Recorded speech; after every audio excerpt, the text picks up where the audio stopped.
정확하게 얘기하면 이건 아니죠. 여러분 안녕하십니까? 이가혁 라이브 이가혁입니다. 오늘 국회 과방위 국정감사에서 지난 20대 대선 당시 김건희 씨가 자신의 허위 경력 의혹을 취재하던 YTN 기자에게 복수해야지 안 되겠네라고 말한 육성 녹음이 공개됐습니다. 잠시 후 자세히 짚어보겠습니다. 정부가 내일 캄보디아에 외교부 2차관을 단장으로 하는 정부 합동 대응팀을 파견하기로 했습니다. 오늘도 전국 곳곳에서 피해 접수가 잇따랐습니다. 그럼 함께할 네 분의 해설위원 소개해드리고 백다 앵커의 브리핑으로 첫 번째 이슈 보겠습니다.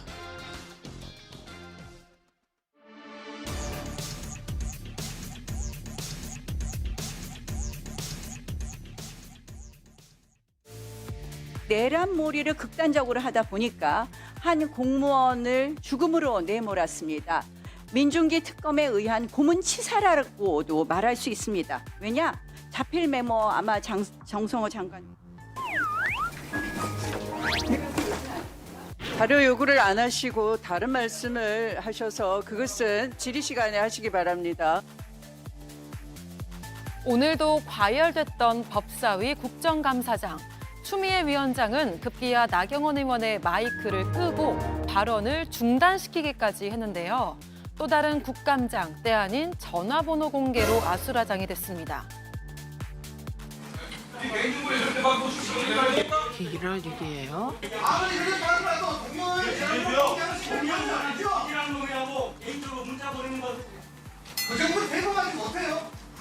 좀 대범하게 참아보세요, 그럼.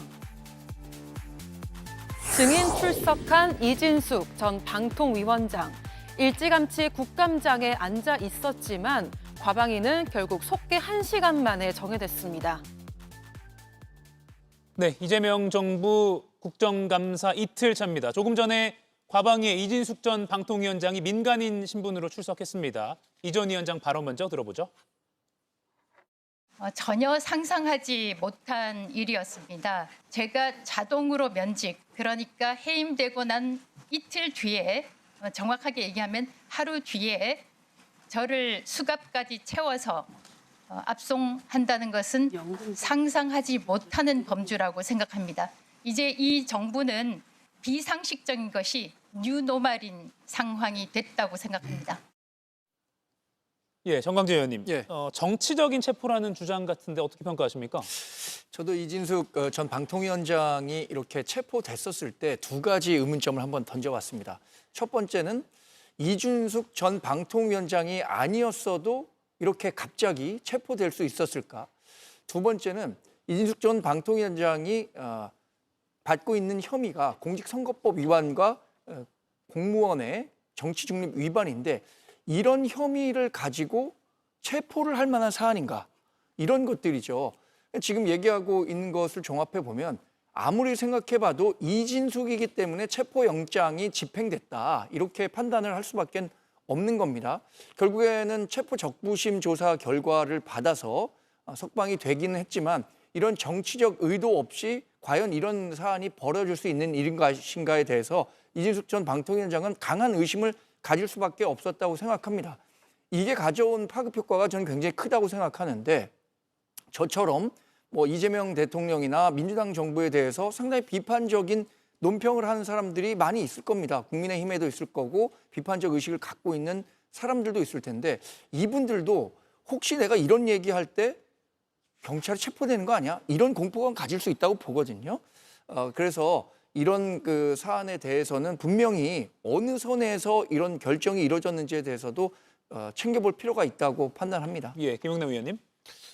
근데 우선 이진숙 전 방통위원장의 체포가 경찰이나 뭐 다른 국가기관에서 단독적으로 이루어진 것이 아니고 법원에서 발부된 체포영장의 집행에 불과하다는 것입니다. 그러니까 수차례 출석 요구에 불응했던 사람에 대해서 그 경찰에서 검찰로 넘어가고 결국엔 검사의 청구로 법원에서 체포영장 심사를 받아서 물론 뭐 이진숙 피의자를 대면하고 발부되는 영장은 아닙니다만 법원의 판사가 서류를 다 검토하고 이 정도로 지속적으로 출석에 불응하면 체포의 필요성이 인정된다라고 판단해서 체포영장에 서명 날인해서 발부를 해준 것이고요. 수사기관의 입장에서는 법원의 판사가 발부한 체포영장을 집행 안 하는 것 자체도 본인의 직무를 소홀히 하는 거로 인정될 수밖에 없기 때문에 판사가 발부한 영장을 집행한 것을 갖고 정부나 뭐 정부의 하수인에 의해서 자기가 마치 불법적으로 체포를 당했던 것처럼 얘기하는 것은 약간 어불성설이다라는 생각이 듭니다. 예. 그런데요, 저희가 제목을 이진숙 체포 두고 과방위 격돌이라고 붙였는데 방송 직전에요. 민주당 김우영 의원이 질의 중에 박정훈 국민의힘 의원과 문자를 나눈 걸 공개하면서 또 실랑이가 벌어졌고 국감이 정회가 됐습니다. 바로 이 장면입니다. 맨 위쪽에 휴대폰 번호도 그대로 노출이 했는데 저희가 흐리게 처리를 했습니다. 김유정 의원님, 네. 적절했다고 보십니까? 일단 전 내용만 딱 봐서는 굉장히 부적절해 보입니다. 그런데 동시에 이게 국감장에서 스크린에 띄워서 해야 될 이야기인가라는 생각도 듭니다, 한편. 그래서 도대체 이게 오늘은 이 과방위가 이진숙 전 위원장 때문에 상당히 시끄러울 거다라고 생각했는데 의외로 여야 의원 두 사람이 지금 과방위 상황을 덮어버린 것 같아요. 그래서 이 사건과 관련해서 일단 양 당사자 이야기는 다 들어봐야 될 것 같습니다. 예. 김우영 의원이 이 문자의 전후 관계, 맥락에 대해서 좀 설명이 필요할 것 같고요.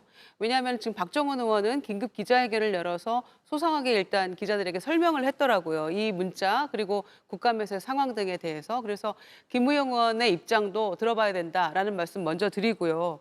지금 오늘 과방위 국감이 오늘이 10월 14일 아닙니까? 예. 그런데 이 문자를 주고받은 것은 한 달도 훨씬 넘은 그 전의 이야기입니다. 9월 2일과 9월 5일인데 9월 2일은 그 과방위 상임위에서 방통 관련 그 법안이 이제 통과된 그런 날이었어요. 그래서 거기에 대해서 박정훈 의원 자신은 항의하는 차원에서 이제 발언을 했고 거기에 대해서 이제 나가면서 김우영 의원이 또 뭐라고 한마디를 했는데 예. 본인이 그냥 참고 나갔다. 오후 상임위 시간이 됐는데 보통 상임위는 여야 의원이 이제 그 함께 있는 공간이 조금 분리돼 있습니다. 뭐 공간이 여의치 않을 때는 함께 이제 상임위 시작 전에 모여 앉아 있기도 하는데요. 예. 그래서 분리된 공간인데 본인들 야당 의원들이 있는 곳에 김우영 의원이 들어와서 전화 통화를 하길래 나가달라고 했더니 이제 시비가 생겼다는 거예요. 왜 나가라고 하느냐. 그러면서 멱살잡이부터 굉장히 험한 말이 오고 갔는데 서로 기분이 안 좋았겠죠. 예. 그래서 박정훈 의원의 설명은 제가 박정훈 의원 설명을 왜 이렇게 해야 되는지 모르겠습니다만은 설명을 하지 않고는 이 상황이 이해가 안 돼서 예. 그렇습니다.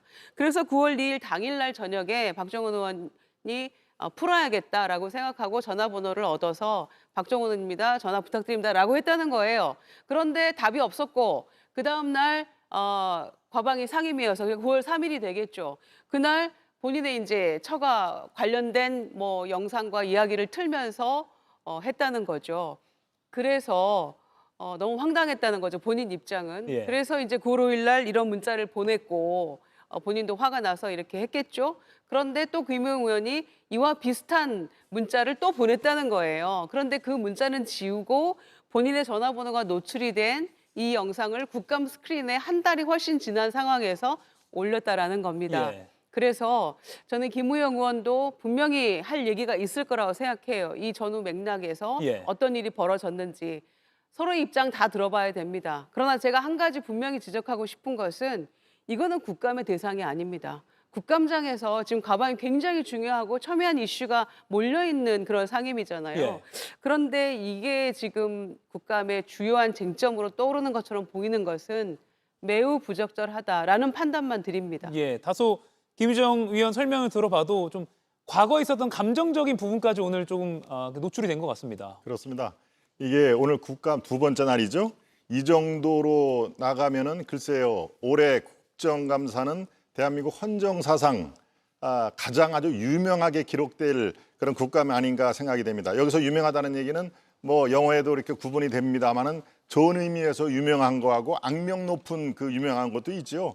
지금 상황에서는 정말 아주 최악의 악명 높은 국감이 될 가능성이 저는 매우 높다고 봅니다. 오늘 이런 그 두 사람 간의 관계가 저렇게 국감 상임위 현장에서 저렇게 이 갈등 모습이 걸러지지 않고 그대로 나왔다. 보는 국민들이 차마 이 표현을 못할 정도로 좀 딱하죠. 왜 부끄러운 것은 우리 몫이야 됩니까? 왜 국민 몫이야 됩니까? 아마 이것을 지금 설명을 했던 김유정 의원님도 참 당혹스럽게 설명을 하는데 저도 마찬가지입니다. 왜 지금 박정훈 의원이라는 이름이 나왔을까요? 오늘 오전에 아마 소통관에서 한 그 기자회견 때문에 그럴 가능성이 좀 있다고 봅니다. 예. 김현지라는 지금 이 정권의 아주 초실세에 관련된 경비 동부연합과 연관이 돼 있다. 판결문에 그대로 나오는 것이죠. 그래서 범죄 공동체다라는 얘기까지 나왔습니다. 그래서 아마도 뭔가 박정훈의 입틀막이라든가 뭔가 브레이크를 걸어야 되겠다라는 그런 그 의도에서 한 달 전 두 사람 간에 뭐 멱살을 잡건 안 닿건 그거는 국민들이 알 바 아니지 않습니까? 이것을 다시 꺼내서 얘기를 할 정도로 딱한 모습이 연출이 됐다. 그런 의미에서 저는 올 국감이 정말 헌정사상 최악의 국감으로 남을 가능성이 매우 높다. 저는 우선 이렇게 설명을 드리겠습니다. 예, 오늘 과방위 국감에서 또 하나의 중요한 질의 시간에 이런 화제가 된 게 있습니다. 오늘 오전 질의예요. 지난 2021년 20대 대선 때 김건희 씨의 육성 녹음이 나왔습니다. 허위 이력 의혹을 취재한 기자와의 통화에서 복수를 언급했습니다. 말꼬리 자꾸 늘어지지 마시고요. 내가 이래서 그럼 받을까요? 이 기자는 완전히 저 어떻게 악의적으로만 쓰려고 노력하시는 분들이네. 시청자들한테 일이에요. 시청자분들한테 나한테 지금 협박하는 거지. 아니 내가 저기 공무원입니까? 내가 공인입니까? 근데 내가 그렇게까지 검증 받아야 돼요? 진짜 너무 억울해요. 아니 그럼 잘못 기자 안 할 것 같아. 기자님은 다 파볼까 하면 나도 한번 그러면은 잘못 기자한 거 없나? 뭐 조금 이력서를 돋보이기 위해서 낸 거고 이걸 무슨 뭐 범죄나 무슨 뭐 도덕 뭐 굉장히 부도덕한 그걸로 몰면 안 되죠. 연락을 드리죠. 그럼 저도 진짜 나도 복수를 하지 안 되겠네. 저 때 이미 복수를 다짐을 했고 권력을 쥐고 실행했다고 볼 수밖에 없습니다. 예, YTN 기자가 당시에 김건희 씨의 허위 학력 관련 취재를 하는 도중에 아마 해명을 듣는 과정에 녹음을 한 것 같습니다. 그리고 이 2주 뒤에 김건희 씨는 사과 기자회견을 열었습니다. 정광진 의원님, 예. 그러면 이 허위 이력 사안에 대해서 심각성을 저 때는 인지를 못했다 이렇게 봐야 될까요? 당시에 김건희 여사가 유력 대선 후보의 부인이기는 했지만 또 남편이 검찰 고위 간부를 지내긴 했지만 본인이 공인이라는 인식은 하지 않았던 것 같습니다. 하지 못했던 거겠죠. 그래서 다소 이런 공격적인 취재에 대해서 감정적인 대응을 한 게 아닌가 싶은데 그 대응의 정도는 뭐 잘했다고 볼 수는 없겠죠. 더군다나 그때 당시에는 유력 대선 후보의 부인이었기 때문에 후보 부인에 대한 의혹이 제기된 상태에서 관심이 많았던 시기였고요.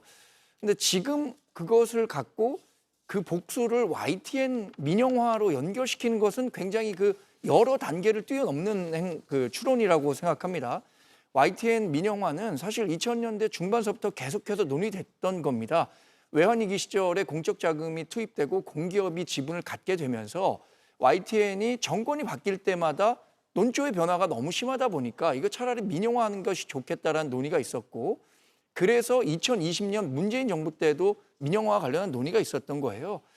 그런데 그거를 지금 그 보도에 대한 보복 차원에서 김건희 여사 시절에 YTN을 민영화했다라고 하는 것을 입증하기에는 아무리 국정감사에서 나온 의혹이라고는 하지만 그 단계를 입증하는 것은 여전히 좀 시간이 걸릴 것이고 실제로 그렇게 이루어졌을 가능성은 저는 굉장히 낮다고 봅니다. 예, 김은영 의원은 이 육성 녹음 어떻게 들으셨습니까? 일단 2021년 12월에는 국민의힘의 그 대선 후보였어요. 그러니까 유력 후보가 아니고 아예 11월 경선에서 당 후보로 확정이 된 상태였고 그리고 지금 녹취 파일을 보면 이게 무슨 범죄냐 그러는데 공인이 아니고 사인이라도 저건 범죄입니다.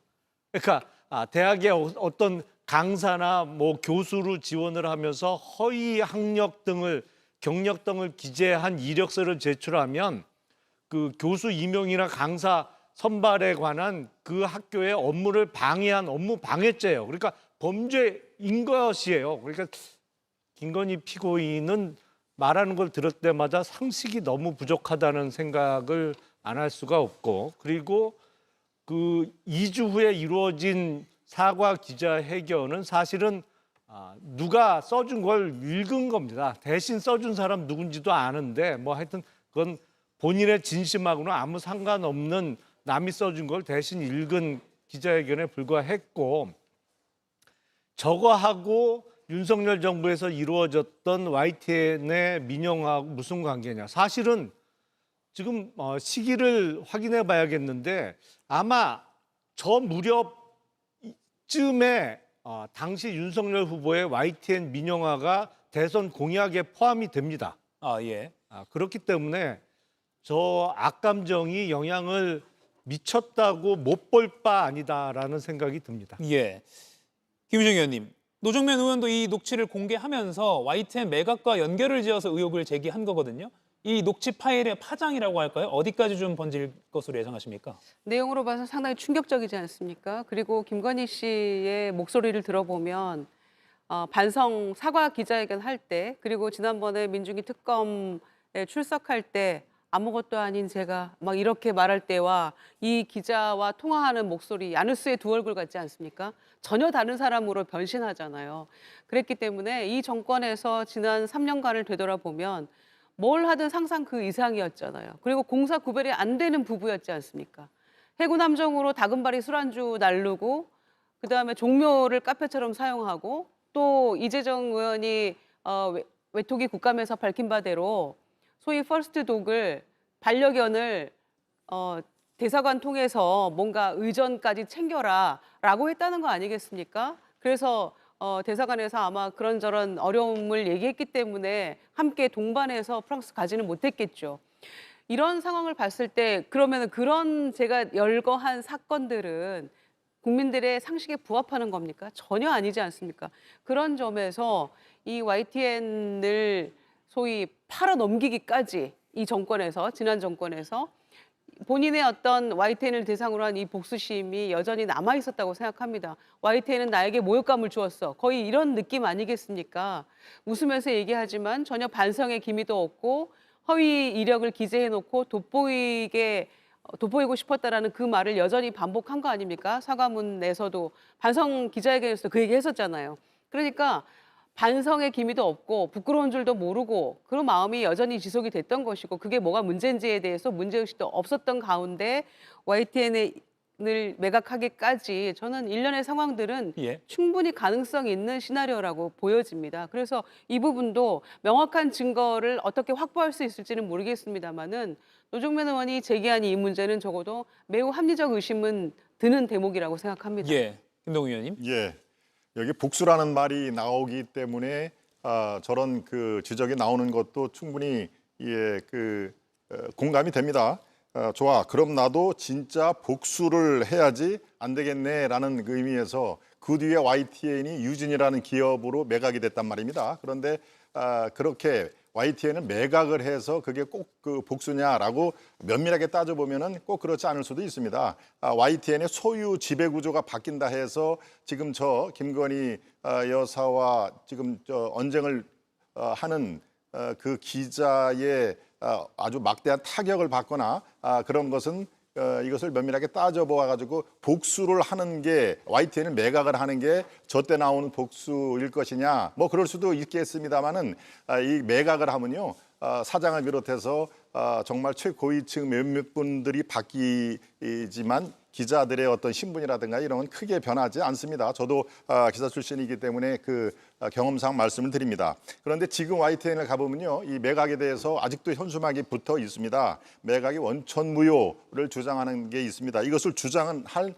노정면 의원이 사실은 YTN의 노조위원장 출신이거든요. 그러니까 지속적으로 이거에 대해서 부당함, 이것을 아마 앞으로도 파급 효과를 생각을 할 것입니다만은 실제로 매각을 원천무효로 하기에는 이미 버스가 완전히 떠나갔다. 이것을 그 당시에 이 매각에 참여했던 기업이 유진뿐만 아니라 몇 개 기업이 있거든요. 그 기업들이 지금 이거 유진에게 먼저 팔기를 결정을 하고 우리가 들러리 선 거 아니냐라고 이렇게 조직적으로 한 것을 제가 기억을 하지 않습니다. 따라서 유진에게 이 매각을 원천무효한다라는 사태까지 번질 수는 없을 것이다. 이건 막대한 손배소 소송이 벌어지기 때문에요. 그래서 이것은 정치적으로 또는 이 노조 차원에서 어떤 빌미를 제공한 것은 분명합니다만은 크게 근본을 휘둘리는 그런 상황으로 번지지는 않을 것이다. 저는 이렇게 예측을 해봅니다. 예, 당시 국민의힘 대선 후보의 부인의 언론 대응 방식에서부터 또 YTN과의 또 연관성까지 이 녹음 파일에 대한 평가는 계속 좀 이어질 것 같습니다. 자, 그런가 하면 김건희 씨 이야기가 나왔기 때문에 하나만 더 짚어볼게요. 김건희 씨 측과 통일교 측의 연결고리라고 지목된 건진법사 전성배 씨의 첫 공판기일이 오늘 서울중앙지법에서 열렸습니다. 그런데 여기서 전 씨가 명품 선물을 준 사실을 인정을 했습니다. 다만 청탁 의도가 없는 단순 전달자다 이렇게 주장을 했습니다. 김영남 의원, 이거는 좀 죄를 줄여보려는 전략이라고 봐야 될까요? 그렇죠. 이제 그 알선수재가 성립이 되려면 부정한 청탁이라는 요건이 필요합니다. 그러니까 뇌물죄 같으면 뇌물을 받는 사람이 공무원인 것을 알면서 중간에 전달한 사람도 이제 뇌물을 전달한 증례죄의 공범으로 처벌을 받습니다만 지금 대통령의 영부인은 공무원의 지위를 인정하지 않았었기 때문에 이제 알선수재 쪽으로 가야 되는데 거기에는 그 청탁이 들어가야 되거든요. 그러니까 예. 어떤 뭐 고가의 명품을 단순 전달만 했지 어떠한 청탁이 오고 가는지는 몰랐다고 주장을 하면 자기는 처벌 안 받겠다, 이제 빠지겠다는 것이죠. 그러니까 본인의 범행은 부인하는 취지고 자기는 단순 전달자의 역할만 했다라는 것인데 글쎄요, 건진법사가 통일교가 뭘 원하는지 그리고 통일교가 저 수천만 원씩 되는 그 목걸이나 명품백을 왜 주는지 취지를 전혀 모르고 단순 전달만 했다는 거는 과연 저게 법정에서 받아들여질 만한 변명인지는 대단히 의문입니다. 예, 정광기 의원님, 단순 전달자 이 주장 어떻게 평가하십니까? 시간이 지나면서 죄수의 딜레마가 본격화된다고 생각합니다. 전성배 씨 같은 경우엔 애초에 목걸이는 분실했고 전달한 적도 없다고 했지만 특검의 조사 결과 뭐 사실 객관적인 정황 증거들이 계속 드러나고 있는 거잖아요. 전성배 씨에 가까운 사람이 그 전달하기 위해서 실제 아크로비스타를 방문했었다는 방문 기록 이런 그 증거들이 나오기 시작하면서 전성배 씨 개인의 입장에서 본다면 자신의 형량을 최소화해야겠다라는 욕구가 분명히 있을 겁니다. 그래서 자신은 그 단순 전달자이기 때문에 이것에 따른 처벌 대상이 될 수 없다는 점을 이야기하고 있는 것 같아서 한편으로는 뭐 씁쓸합니다. 이게 세상 인심이겠죠. 또 하나는 왜 김건희 여사는 이런 물건들을 받았을까라는 예. 그런 근본적인 문제도 다시 한번 제기하지 않을 수가 없을 것 같습니다. 예. 본인이 대통령 부인이라는 아주 중요한 자리에까지 오르게 됐음에도 불구하고 그런 그 공적인 자리의 무게감을 느끼지 못하고 이런 것들을 받았다는 것 자체는 뭐 사실 어떤 변명의 여지 없이 처벌받아야 될 사안이겠죠. 예, 다시 국정감사 이야기로 좀 돌아오겠습니다. 국감 중에 오늘도 의원들 사이에서 반말을 하는 모습이 심심치 않게 보였습니다. 박지원 의원과 신동욱 의원이 그 주인공인데 두 사람이 무려 20살 넘게 차이가 나는 걸로 알고 있는데요. 영상 보시죠. 장관님, 예. 최근에요. 우리 존경하는 서영교 포인트를 세 가지 지적했습니다. 조용히 해! 왜 반말을 자꾸 하세요? 시간을 주셔야죠. 왜 반말을 하세요? 왜 혼자서만 계속 반말하세요? 연생 안에서 막 반말을 됩니까? 원칙해 주세요. 원칙해 전하죠. 이게 보니까 법원 앞에 이마트점에 나도 초선이다. 나도 초선이야. 나는 옛날부터 너한테 말 내렸어. 여기 보면은 예, 이 장면은 평론은 네 분께 여쭙지 않고요. 시청자 여러분들께서 판단을 해주시면 좋겠습니다. 네, 법사위 장면이었는데요. 그럼 법사위 오늘 정성호 법무장관의 데뷔전이다라고 해서 또 관심을 모았습니다. 김영남 위원님, 오늘 뭐 검찰 개혁 이슈 그리고 특검 수사 관련해서도 질의가 많이 있었는데 검찰 개혁 관련해서 모두 발언을 뭐라고 할까도 관심이었는데 상당히 좀 원론적으로 했던 것 같습니다.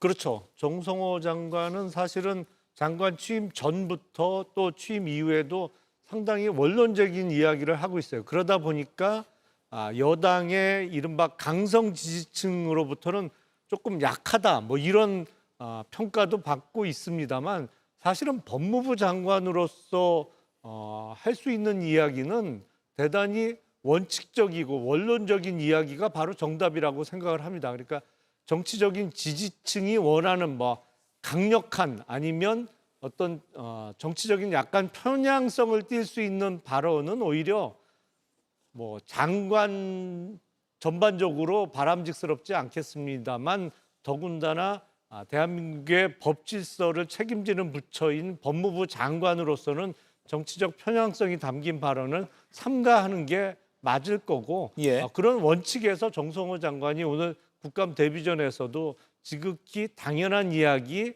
원론적인 이야기로 모두 발언을 했다라고 생각이 됩니다. 예. 오늘 신동욱 의원이 정 장관에게 뭐 검찰 해체되면 지금 캄보디아 사태도 있는데 국제공조에 악화되는 거 아니냐라고 하니까 여기서도 수사 기소가 분리돼도 검찰 갖고 있는 국제사법공조는 유지돼야 된다 이렇게 좀 원론적으로 답변을 했어요. 그러니까 뭔가 논란을 좀 최소화하려는 그런 전략일까요? 그렇죠. 국제사법공조의 주체는 검찰인데 이 전제 조건은 수사권을 갖고 있는 검찰이라는 겁니다. 신동욱 의원의 발언을 종합해 보면. 근데 지금 검찰청 폐지와 수사권, 기소권을 분리하게 될 경우에 국제사법공조는 어떻게 해야 하느냐라는 원론적인 질문을 할 수밖에 없다고 생각합니다. 이에 대해서 충분한 논의가 돼 있지 않기 때문에 아마도 정성호 법무장관은 그것은 앞으로 대책을 마련해야 한다라는 원론적인 답변을 한 것이라고 생각하고요. 이런 문제들이 앞으로 1년 동안 한두 가지 불거질 게 아닐 겁니다. 지난 78년간 검찰이 운영되면서 갖고 있었던 뭐 네트워크라든가 수사 노하우 이런 것들을 당장 분리할 경우에 어떻게 유지할 수 있을 것인가. 이 부분에 대해서 진지하게 민주당이 얼마나 논의를 했었는지 그런 질문들을 하고 있는 것이고요. 1년의 유예 기간 동안에 이렇게 다양한 부작용이 발생했을 때 그러한 그 책임은 오롯이 이재명 대통령과 민주당이 질 수밖에 없다. 다시 한번 말씀을 드립니다. 그리고 또 오늘 김건희 특검 조사 이후에 숨진 그 양평군 공무원 관련한 질의도 있었습니다. 국민의힘은 그 민중기 특검, 김건희 특검을 특검하겠다라면서 법 추진을 하고 있는데 김유중 의원님 이거는 어떻게 보십니까? 특검을 특검하겠다라는 얘기는 그냥 저는 정치 공세라고 생각합니다. 더군다나 민중기 특검에서 애도와 이제 조의를 표했고요. 또 감찰에 준하는 내부 조사를 하겠다라고 얘기한 마당인데 그리고 향후에는 뭐 수사 방식이나 이런 것들에 다시 한번 점검하겠다 얘기하고 있는데 특검을 하자는 얘기는 그야말로 말 그대로 정치 공방으로 몰고 가겠다라는 것이라고 생각합니다. 그리고 특검 수사의 어떤 신뢰성을 흔들기 위한 그런 뭐 정략적인 태도라고 보여집니다. 다만 이 안타까운 뭐 이 고인이 되신 분에 대해서 유족들의 또 마음 오죽하시겠습니까? 그런데 중요한 거는 그러면은 이 수사를 안 할 수는 없는 상황이었거든요. 2011년부터 2016년 공흥지구 개발 관련해가지고 김건희 씨 일가가 아파트 개발했던 거 아닙니까? 다 아시는 것처럼. 그런데 개발 부담금이 17억이 부과가 됐는데 다음에 그냥 한 푼도 안 내도 된다. 영원으로 된 겁니다. 그런데 당시에 이 업무를 담당하던 양평군청의 공무원이었습니다. 그러면 개인의 혼자 독자적인 판단으로 지금 벌써 한 14년, 뭐 15년 전 일 아니겠습니까? 그때 30대 공무원으로서 17억의 개발 부담금을 한 푼도 안 내도 됩니다라는 결정을 독자적으로 할 수 있었을까라는 합리적 의심에 대해서 특검은 물을 수밖에 없던 것이고 이분이 이제 받아들이는 거는 개인차가 있으니까 본인은 굉장히 그 억울하고 뭐 힘들었다 이런 취지의 자필 메모도 있고 또 유서에도 그런 내용이 있다는 거 아니겠습니까? 그래서 매우 안타깝고 합니다만 특검 자체적인 조사 결과를 좀 일단 들어보고 그다음에 향후에 이런 일이 일어나지 않도록 하는 재발 방지 차원에서 어떻게 해야 될 것인가 그런 논의가 이루어지는 것이 저는 합리적인 수순이라고 생각합니다. 특검 또 법무부 장관은 수사 과정 전반을 좀 점검하겠다 이렇게 밝혔습니다. 그렇습니다. 예, 특검의 어떤 강압 수사 이것을 특검을 통해서 해야 된다라는 것을 국민의힘 입장에서 주장을 하고 있습니다만 현실 가능성 이게 실현될 가능성은 뭐 시청 여러분 잘 아실 겁니다. 압도적인 의석을 차지한 이 민주당의 협조가 있어야 되는 상황이기 때문에 현실 가능성이 높지가 않다는 것은 당연하고요. 이 대목에서 민중기 특검 즉 김건희 그 특검의 이 먼지 털기식 이것은 바로 숫자로 증명이 됩니다. 지금까지 13명의 구속이 됐더라고요. 그런데 그중에서 9명이 김건희 여사 사건과는 관련도가 매우 떨어지는 분들이 9명이 구속이 됐습니다. 이거 하나만으로도 김건희 특검의 본래 취지 이거하고는 상당히 동떨어진 그야말로 아주 쥐잡듯이 먼지털이식의 수사가 진행되는 바로 그런 원천적인 특검의 무리한 수사, 강압 수사 이것을 지적하지 않을 수가 없습니다. 이런 대목에서 법무부 장관의 어떤 그 아쉬운 점도 제 눈에는 띄던데요. 다른 장관이면 몰라도 법무부, 법을 집행하고 실질적으로 우리 법 관련된 행정의 중심이 서는 법무부 장관의 입에서 내란종식이라는 얘기가 지금 터져 나온 것은 저는 적절찮다고 생각을 합니다. 그렇다면 왜 내란 그 재판이 지금 진행이 됩니까? 미리 재판 없이 그냥 내란이다 하고서 땅땅땅 치면 되지요. 바로 이 적절한 우리가 TPO라는 얘기도 있지 않습니까? 법무부 장관만은 바로 내란 종식이라든가 내란을 아직까지는 재판에서 최종 결론이 되기 전까지는 상당히 조심스러운 그 언어 구사를 해야 되는데 그런 면에서 오늘 그 국감은 상당히 좀 아쉬운 부분이 있다 이렇게 판단하고 있습니다. 예. 어제 있었던 대법원 국정감사 하나만 짚어보고 백다앵커로 다음 이슈 넘기도록 하겠습니다. 조희대 대법원장과 도요토미 히데요시를 합성한 사진이 오늘 뭐 김성태 전 국민의힘 원내대표도 뭐 정치를 한참 잘못 배웠다라고 비판했고요. 박수현 민주당 수석 대변인도 도움이 안 됐다라고 비판을 했습니다. 김영남 위원님, 어제 이 장면 어떻게 보셨습니까? 사실은 국감장에서 연출되기에는 너무 수준이 낮죠. 그러니까 조희대 대법원장하고 도요토미 히데요시의 사진을 합성한 것인데 어떤 논리적 연결점을 찾기도 어렵고 이게 뭐 그러니까 어떤 그냥 정말 사사로운 개인이 본인의 어떤 소셜 미디어 계정에 올려도 뭐 별로 좀 상식이 있는 사람이라면 올리지 않을 만한 정도의 내용인데 현역 국회의원이 저런 합성 사진을 갖고 국감장에 출석한 대법원장을 공격하는 자료로 흔드는 것은 뭐랄까요? 보는 사람이 창피해집니다. 예, 정광지 의원님. 사실 의혹을 제기하는 데는 단 한 문장이면 족합니다. 그런데 그 의혹을 해명하는 데는 아마 1000페이지가 넘는 책자로도 부족할 겁니다. 최혁진 의원은요, 조희대 대법원장과 관련해서 한덕수 전 총리와 조희대 대법원장을 비롯해서 4명이 비밀 회동을 했다라는 의혹을 제기했다라고 지목되는 주인공입니다.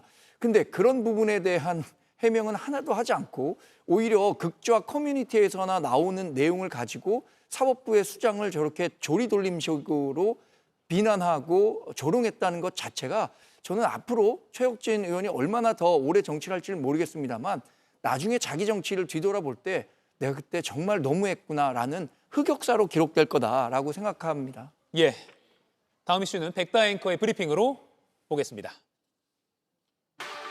캄보디아에서 고문을 받고 숨진 대학생 박 씨가 마지막으로 가족과 통화했던 내용입니다. 그전까지 갔다 와야 된다고. 캄보디아에서 못 나가다가 한국에서 미얀마 보내서 일해야지. 안타깝게도 피해자는 가족의 품으로 돌아오지 못했죠. 지금 이 시각에도 구출을 기다리는 우리 국민들이 있습니다. 여야 모두 군사작전 필요성을 언급했고 이재명 대통령은 국무회의에서 총동원을 지시했습니다. 캄보디아에서 최근 취업사기, 강금범죄가 횡행하고 있습니다. 국민의 생명과 안전을 지키는 것이 정부의 가장 큰 책임입니다. 가용자원을 총동원해서 신속하게, 정확하게, 확실하게 대응해 주시기 바랍니다. 총력 대응에 나선 정부. 하루빨리 피해자들이 범죄 소굴에서 벗어날 수 있을지 관심이 더욱 모아지고 있습니다. 예, 조금 전에 외교부가 밝힌 바에 따르면 80여 명이 현지에서 아직 안전이 확인되지 않았다라는 소식도 들어와 있고요.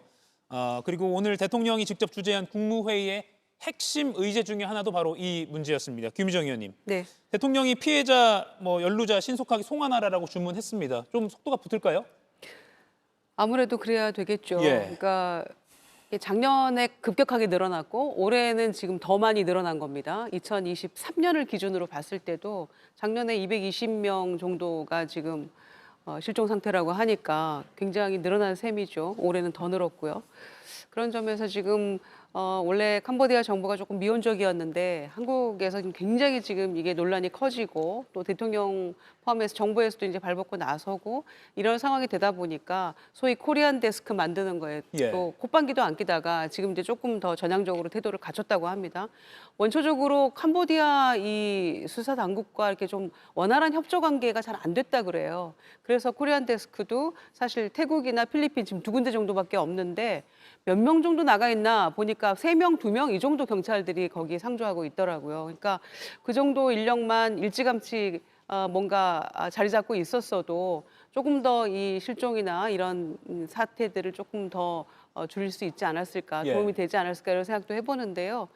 기본적으로는 지금 내일 아까 말씀하신 대로 외교부에서 팀을 꾸려서 간다고 하는데 이거야말로 소위 우리가 흔히 말하는 관계기관 대책회의가 절실하게 필요한 상황입니다.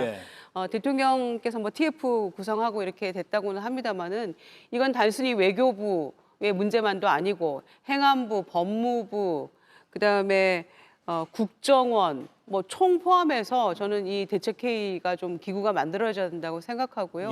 그래서 캄보디아 당국과의 어떤 협조 관계를 빨리 원활하게 만드는 게 제일 중요하겠다. 그리고 외교부에서 80명 정도 소재 파악 안 된다고 합니다만은 경찰의 통계는 또 다른 것 같아요. 그래서 지금 우리가 도대체 이 현황 파악이 제대로 되고 있는가의 그런 문제점도 내포하고 있는 거라서 그 부분부터 정확하게 좀 실상을 파악하는 게 최우선이 아닌가 생각합니다.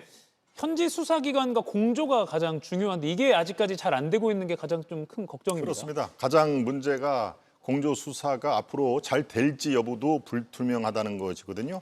캄보디아가 저개발 국가로 또 분류가 되고요. 사회주의 성향을 갖고 있는 국가이기 때문에 바로 이런 이 국가들이 인터폴이라든가 이 공조 수사가 상당히 애를 먹는 그런 그 국가들이라고 이 수사기관에서는 벌써 진작부터 얘기를 하고 있습니다. 그러니까 이 태국 또 필리핀 지금 이제 3번째로 코리안 데스크를 설치를 하려고 하는데 글쎄요 작년부터 수백 건이 넘는 납치 실종 신고가 있으면은 진작에 하지 않았을까 하는 해야 된다는 그런 것은 자명한 사실인데요. 오늘 그런 의미에서 조현 외교부 장관의 말은 참 국민들을 실망시키기에 충분합니다. 언제 이 심각성을 알았냐 하니까 우물쭈물 하더니 지난주부터 이 심각성을 알았습니다라고 하는 그런 그 국감 발언, 이것은 참 국민들 억장이 무너지는 그런 그 상황이거든요. 그러니까 지금 바로 이 캄보디아에서 대한민국 국민들이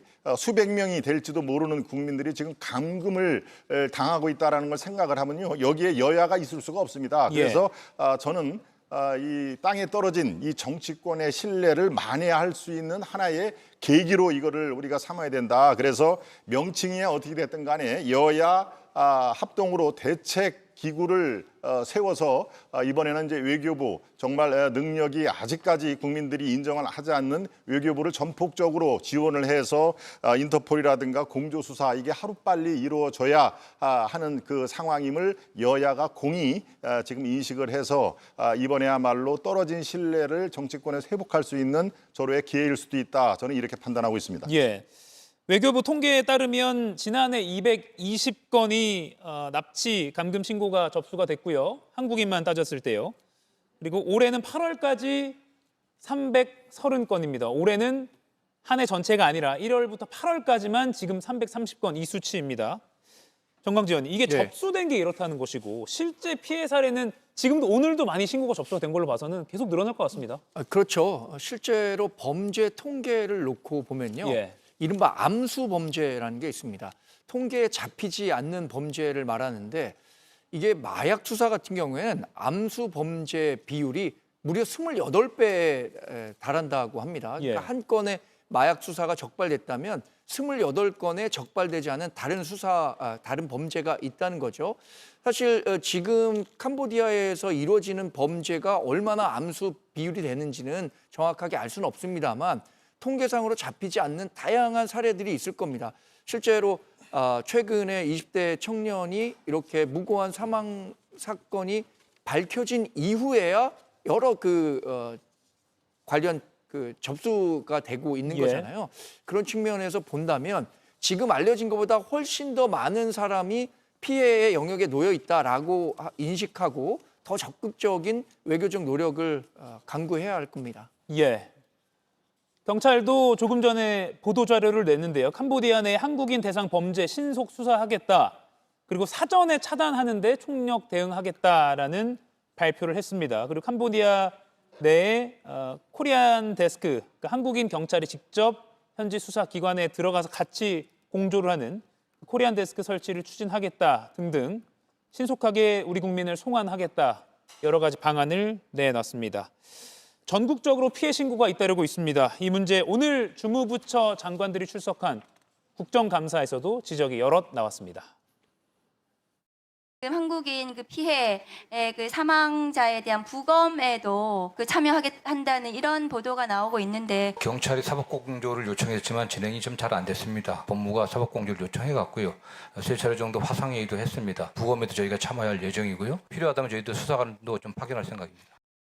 윤석열 정권이 통일교 부탁받아서 캄보디아 ODA에 지원하면서 국민의 재해동포의 생명과 안전에 직결된 주재관 요청은 거절했습니다. 네, 올해도 증원 요청이 있어서 증원 요청에 적극 응할 계획입니다. 코리아 데스크를 캄보디아에도 설치해서 우리 국민들을 범죄로부터 지키라는 특별 지시가 있으셨고 거기에 따라서 집행을 하고 있습니다. 예, 보신 것처럼 법무부는 검사와 수사관을 캄보디아에 직접 보내서 숨진 대학생 부검에 참여하겠다라는 계획도 공식적으로 밝혔습니다. 김영남 위원님. 네.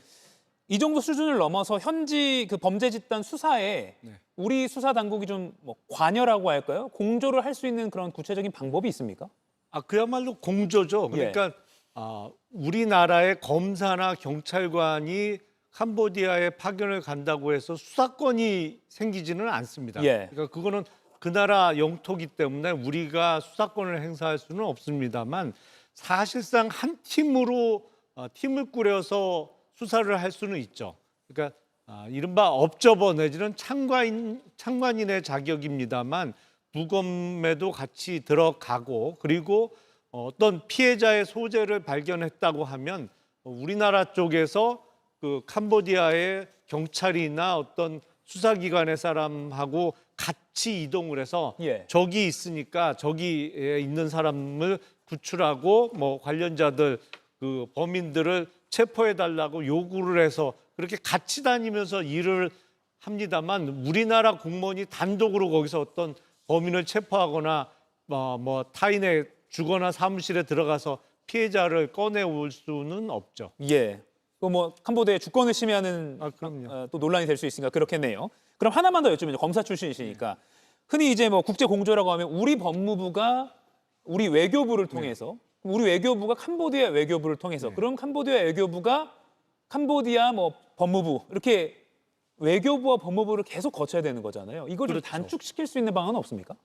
그게 국가별로 서로 협약을 체결하면 예를 들어서 한국의 대검찰청하고 다른 나라의 최고 수사기관하고 서로 협약을 체결해서 바로 자료나 이런 거를 주고받는 경우가 있습니다. 예. 근데 캄보디아하고 그게 체결되어 있는지는 제가 잘 모르겠습니다만 국제사법공조는 워낙 이 시간이 오래 걸리기 때문에 특히나 범죄인 인도와 관련해서 그 절차나 단계, 시간을 확 줄일 수는 있습니다. 예. 근데 그거는 사전에 협약을 체결을 해놨어야 가능한 거죠. 별도의 협약이 체결돼 있었어야 된다. 그러면 지금 이 사안과 관련해서 좀 서둘러서 협약을 맺고 빨리 추진하는 방법도 가능은 하겠네요. 정부가 총력을 다해서 대응한다고 하면 가능하죠.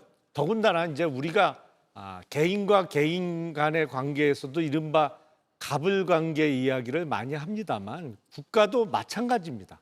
사실 우리가 미국이 요구하는 3,500억 불 대미 투자와 관련해서 이렇게 전전긍긍하고 이렇게 장기간 협상을 이어가는 게 내용적으로 보면 뭐 응하고 싶지 않은 내용입니다만 미국이 강대국이라서 우리가 고민하는 거잖아요. 근데 우리나라와 캄보디아와의 관계를 고려해 보면 사실은 뭐 표현은 좀 그렇습니다만 이른바 우리가 갑의 지위에 있다고 볼 수 있거든요. 그래서 우리 정부가 총력을 다해서 나서면은 금방 그런 어떤 협약이 됐던 캄보디아 쪽의 협조 공조를 얻어낼 수 있습니다. 예, 그 부분인데요. 이게 뭐 갑을이라고 표현하는 게 적절할지 모르겠습니다만 냉엄한 국제사회의 그 질서가 있기 때문에 우리가 캄보디아를 이른바 도와주는 나라잖아요. ODA라고 표현하죠. 뭐 공적 개발 원조.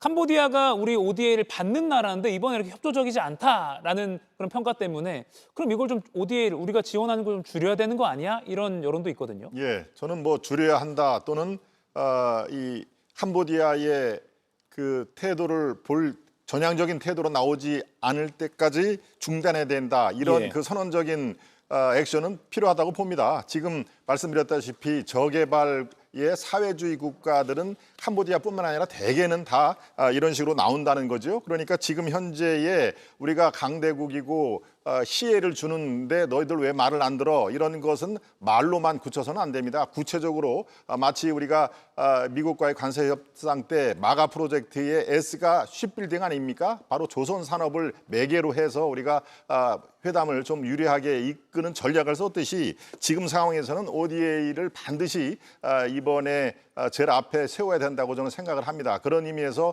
민간 포함해서 올해 대략 4천억 원대의 지원 또는 지원 예정이 있는데요. 이것은 우리 GDP로 보면은 뭐 1%도 안 될지 모르겠습니다만은 캄보디아 입장에서는 굉장히 큰 액수가 아닙니까? 그러니까 이 ODA라는 것은 비단 뭐 강대국이 약소국을 주는 어떤 하나의 미끼 이렇게 생각을 하는 게 아니라 대한민국의 국민 불특정 다수 또 우리 아이들도 포함이 될 수 있는 정말 이 하나의 대한민국으로서는 큰 국제적인 위기에 해결하는 방안에 ODA는 반드시 우리가 생각을 해야 되고요. 중단하겠다라는 선언이 저는 나올 수도 있다고 저는 판단하고 있습니다. 하나의 협상 카드 또는 그렇습니다. 빨리 좀 적극적으로 협조를 당부할 수 있는 그런 카드가 될 수 있다. 그렇습니다. 우리가 갖고 있는 실행 가능한 카드다 이렇게 봅니다. 지금 경찰이 또 밝힌 바에 따르면 인천공항 출입 게이트까지 경찰관들을 전진 배치해서 위험한 출국, 그러니까 뭐 흔히 많은 청년들이 고수익 알바라고 해서 출국하는 경우가 있는데 이런 거를 좀 사전에 최대한 좀 줄여보겠다 이런 대책까지 지금 발표한 상황입니다. 앞서 보신 대로 외교부, 법무부, 행안부 오늘 모두 국정감사에서 관련된 질문이 나왔고 또 교육부까지도 대학생 관련이니까요 또 이런 질문이 나왔습니다. 교육부 장관이 캄보디아 실종 피해 대학생 실태를 조사하고 전수조사하겠다, 대응 방안 찾겠다라고까지 했습니다. 그러니까 지금 경찰이 방금 밝힌 인천공항 출국을 막는 것도 그리고 교육부의 이런 대책도 정광진 의원님 아예 애초에 사전에 한국에서 잘못된 선택을 하는 걸 좀 막아보겠다는 취지 같아요. 네. 최근에 뭐 청년 세대들이 뭐 좋은 일자리 찾기가 굉장히 어렵죠. 그래서 이렇게 고수익을 보장한다, 해외 근무에 매력이 있다라는 공고가 나오게 된다면 혹할 수 있다고 생각합니다. 그러니까 그런 부분들을 사전에 차단하는 게 중요하다고 생각하는데 오늘도 기사화됐지만 버젓이 온라인 상에는 그 텔레마케터를 뽑는다, 해외 고수익이 보장된다라는 식의 광고들이 나오고 있습니다. 저는 이 광고들에 대해서도 우리 그 수사 당국이 검열을 해야 한다고 생각하고요. 그리고 이런 부분들이 자꾸만 문제가 될수록 필요한 것은 가정 내에서도 분명한 교육이 필요하다고 봐야겠죠. 이렇게 우리가 자본주의 사회에서 공짜 점심은 없다라는 말들을 많이 하는데 가정 내에서도 가정교육을 통해서 이렇게 고수익을 보장하는 이런 꼬임에 넘어가면 안 된다라는 것들도 충분히 논의가 됐으면 하는 바람을 갖고 있습니다. 예. 그리고 오늘 정치권에서 여야 할 것 없이 뭐 아덴만 작전을 예로 들기도 했고요. 군사적으로도 행동을 취해야 되는 것 아니냐라는 그런 의견 또는 아이디어 또는 주장이 나왔습니다. 이게 가능한 것인지 또는 우려스러운 부분은 없을지 김유중 의원님 어떻게 평가하십니까? 아니 군을 투입해서라도 우리 그 감금돼 있고 실종된 우리 국민들을 찾아서 송환할 수 있다라면 그렇게 하고 싶은 심정이죠. 그럼 마음은? 예. 마음은 너무나 이해가 되는 그런 발언들입니다. 의원들도 오죽 답답하면 그런 아이디어를 쏟아냈겠습니까만 아덴만 작전하고 이건 또 다른 차이가 있는 것이죠. 이거는 그 국토 캄보디아 그 영토 내에서 이루어지고 있는 지금 감금 이런 상황인 거 아니겠습니까? 더군다나 그런 범죄 단체가 파악된 것만 해도 한 50여 개인데 숨어 있는 건 얼마가 될지 모른다라는 얘기도 있는 것이고요. 또 수사나 이런 걸 시작하면은 풍선 효과가 돼서 동남아 다른 지역으로 막 이동한다는 거예요. 다른 나라로. 예. 그러니까 이 소재 파악도 사실상 쉽지는 않은 그런 상황인데 캄보디아의 어떤 군이나 정부 차원에서 군경의 어떤 협조 없이 이게 우리 군을 투입해서 막 되는 게 아니잖아요. 그래서 그거는 아이디어는 뭐 여러 가지 생각해 볼 수 있겠습니다만은 말씀하신 대로 아직까지 수사 당국과 원활한 협조도 안 되고 있는 이런 상황에서 조금은 앞서가는 아이디어가 될 수 있겠습니다만은 정부끼리 만약에 협력이 잘 될 수 있다면 이것도 뭐 하나의 보관은 될 수 있겠죠. 그런데 범죄 단체도 너무 많은 데다가 아까 지금 인터넷이나 SNS상의 광고 말씀하셨잖아요. 그런데 최근 또 보니까 이 사회적으로 지금 국가 간에도 굉장히 큰 이슈가 되고 보니까 어떤 조항이 추가가 됐냐면 가로 열고 감금 없음 이런 얘기까지가 붙어서 지금 이 유인하는 광고들이 떠돌아다니고 있는 상황이니까 범죄는 우리보다 한 발 앞서서 움직이고 있다, 발빠르게 이런 생각까지 들거든요. 그래서 이거는 국가 간의 조율이 필요한 문제라서 현재로서는 현실성이 낮다. 현실성이 좀 떨어지는 문제가 아닌가 생각합니다. 김영남 의원님. 우리가 이 프로그램 초반에 왜 최혁진 의원이 합성 사진을 들고 뭐 국감장에서 한 거를 갖고 참 수준이 너무 낮다라고 평했습니다만 아니 심정적으로는 뭐 이해할 수 있다고 볼 수도 있을지 모르겠습니다만 기본적으로 국회의원이 어떤 발언을 할 때는 어느 정도의 기본은 갖춰야 되는 것이죠.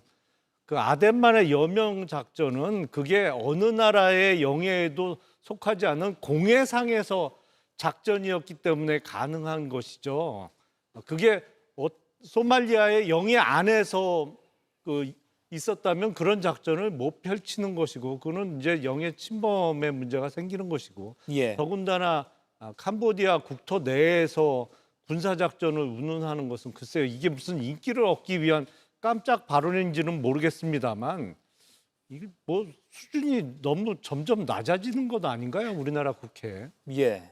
급박하게 정부 부처가 돌아가고 있는데 정치권에서는 책임 소재를 상대 탓으로 미루는 모습도 보였습니다.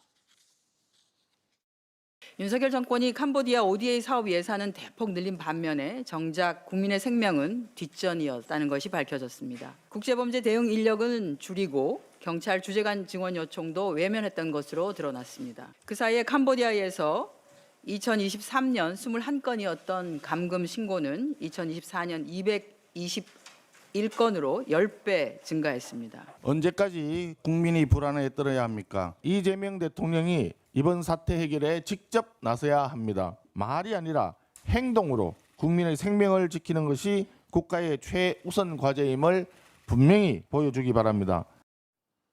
김동원 의원님, 지금 뭐 전 정부 탓, 현 정부 탓 할 때가 아니다라고 여러 번 지금 지적을 해주셨거든요. 그렇게 보면 저 양당 모두 조금은 평가를 하실 수 있을 것 같습니다. 그렇습니다. 이게 2024년이면은 윤석열 정부 때였죠. 그때부터 사실 비상등은 켜진 것입니다. 그러니까 지금 저 한정혜 정책위원장이 저렇게 얘기를 하는데요. 지금 상황에서는 저 정도에서 그쳐야 됩니다. 계속적으로 윤석열 정부의 책임론을 돌리면요, 이것은 오히려 이 사태 해결은커녕 여야 간의 어떤 이 후진적인 모습을 그대로 내라 비치는 상황이니까요.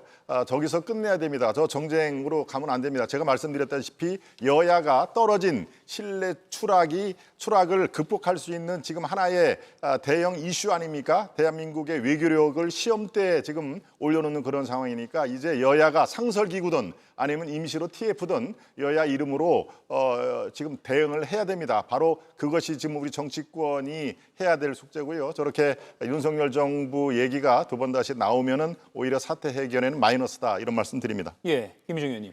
예, 저도 비슷한 생각인데요. 뭐 마음 같아서는 아니 ODA 그렇게 캄보디아에 다양한 방식으로 통일교 로비까지 받아가면서 ODA 퍼주고 겨우 지금 이런 상황에 봉착했느냐라고 비판 얼마든지 할 수 있다고 생각합니다. 또 뭐 국민의힘도 나름 그럼 올해는 왜 이렇게 늘었냐 뭐 할 말은 얼마든지 서로 있을 것 같아요.